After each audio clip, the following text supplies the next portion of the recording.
राम राम जी आप सभी को। आपका हमारे चैनल में स्वागत है। आज हम सुनेंगे लापसी तापसी की कहानी। बहुत पुराने समय की बात है।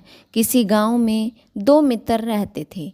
एक का नाम था लापसी और दूसरे का नाम था तापसी।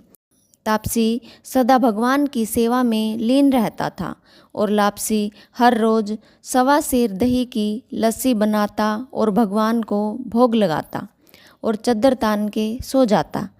एक बार दोनों दोस्तों में बहस छिड़ गई कि भगवान का सबसे बड़ा भक्त कौन है।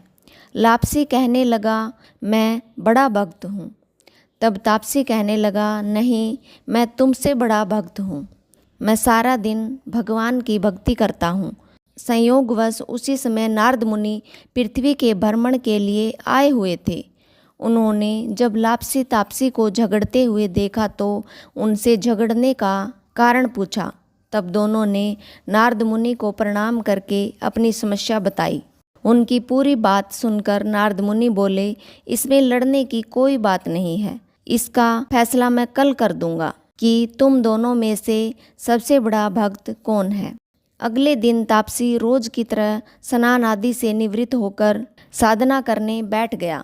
तभी वहाँ नारद मुनि आए और साधना करते हुए तापसी के सामने एक कीमती अंगूठी फेंक दी।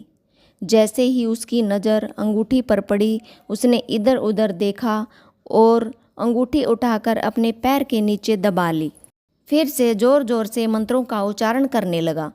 दूसरी तरफ लापसी सुबह उठा, 1.25 सेर दही की लस्सी बनाई और भगवान को भोग लगाकर खुद पी रहा था। तभी नारद मुनि ने उसके सामने भी वह कीमती अंगूठी डाल दी। जब लापसी की नज़र भी अंगूठी पर पड़ी तो उसने अंगूठी उठाते हुए सोचा, यह तो बहुत महंगी अंगूठी है। जिसकी गिरी होगी वो बेचारा कितना दुखी हो रहा होगा। मुझे पता करना चाहिए कि अंगूठी किसकी है। वह अंगूठी लेकर सबसे पूछने लगा कि यह अंगूठी किसकी है, लेकिन उसे अंगूठी का सही मालिक कोई नहीं मिला। फिर उसने गांव के सरपंच को वो अंगूठी दे दी और बोला, सरपंच जी, जिसकी ये अंगूठी हो उसे दे देना। इसके बाद वह नदी के किनारे पहुंचा जहां पर लापसी साधना कर रहा था। तभी नारद मुनि वहां प्रकट हुए और बोले, तुम दोनों में से लापसी बड़ा भक्त है। तापसी ने इसका कारण पूछा। तब नारद मुनि बोले, तेरे पैर के नीचे जो अंगूठी है तुमने उसे चुराया है, जिससे तेरी साधना भंग हो गई है।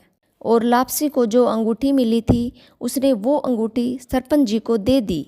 अब लापसी को अपने किए पर पछतावा हो रहा था। तब नारद मुनि बोले, भक्ति का मतलब पूरे दिन रात भगवान के सामने बैठना नहीं है। सच्ची भक्ति का मतलब मन का भाव साफ व सच्चा होना चाहिए। तापसी हाथ जोड़कर नारद मुनि से बोला, हे नारद मुनि, मेरी गलती माफ़ करें और ऐसा कोई रास्ता बताइए जिससे मुझे मेरी तपस्या का फल मिल सके।